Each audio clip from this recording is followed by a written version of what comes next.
What handgun is right for me? A proper handgun selection methodology. Part 1.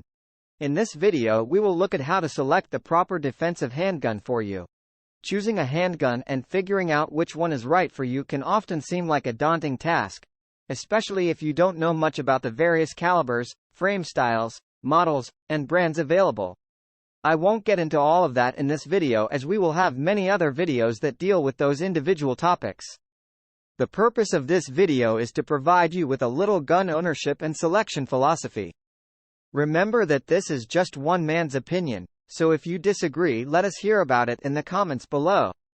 That is, unless you are worried about sharing your opinion, and I understand that some folks are a little shy. I have a 4-year-old cousin like that.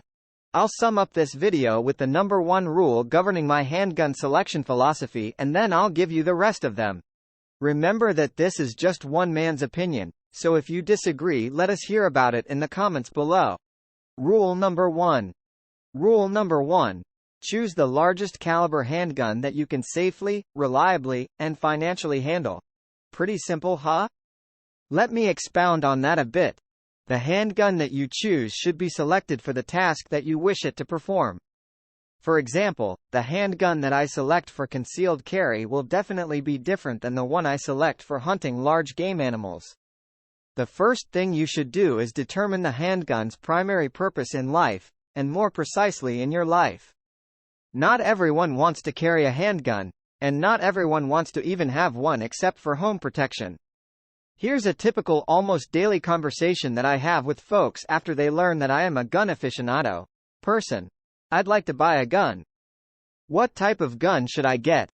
Author. What would you like to use it for? Person.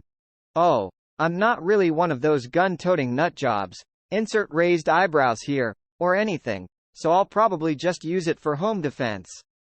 You know, in case someone breaks into my house. Author. Oh, okay, well, in that case. There are many slight variations to this conversation, but I think you get the drift.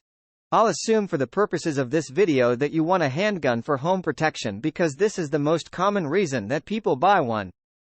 I'll leave all the other reasons for another video. Since I know, if you're still reading this video, that you want a handgun for home protection, I think it's time for another rule. Rule number 2. Any gun is better than no gun. Yes, I firmly believe that having any gun is much better than having no gun at all. While animals in the wild may just get angry if you shoot them with a smaller caliber gun, most animals of the human variety will attempt to leave post-haste. Keep in mind that we will only be dealing with the human variety of animals in a home protection scenario. But what about stopping power, and penetration, and... Yes, I am aware of those things, but let me share some additional insight into my philosophy on why the caliber is not as important as you may think. Yes, I firmly believe that having any gun is much better than having no gun at all. Imagine, if you will, the entire collection of bad guys. These are the guys that may break into your house. That is probably, unfortunately, a very big group of folks. See Figure 1, aka the "No Time for Long Goodbyes" figure, largest red square, above. Now, of that large group, most of them will leave the house if they see or hear that you have a gun. Our group just got a little smaller. Largest white square. Bad guy. Wow, they have a gun. There is a good chance that I may get hurt or killed. I'll go to someone else's house. Of those bad guys that are left, most of them will leave if they see you point the gun at them. Our group is smaller still. Medium-sized black square. Bad guy. Holy crap. They are pointing that gun at me. From the ones that are left, most of will leave if you fire the gun at them. The bullets don't even have to hit them, although that might be a better option. Now our group of bad guys is even smaller. Smaller red square. Bad guy.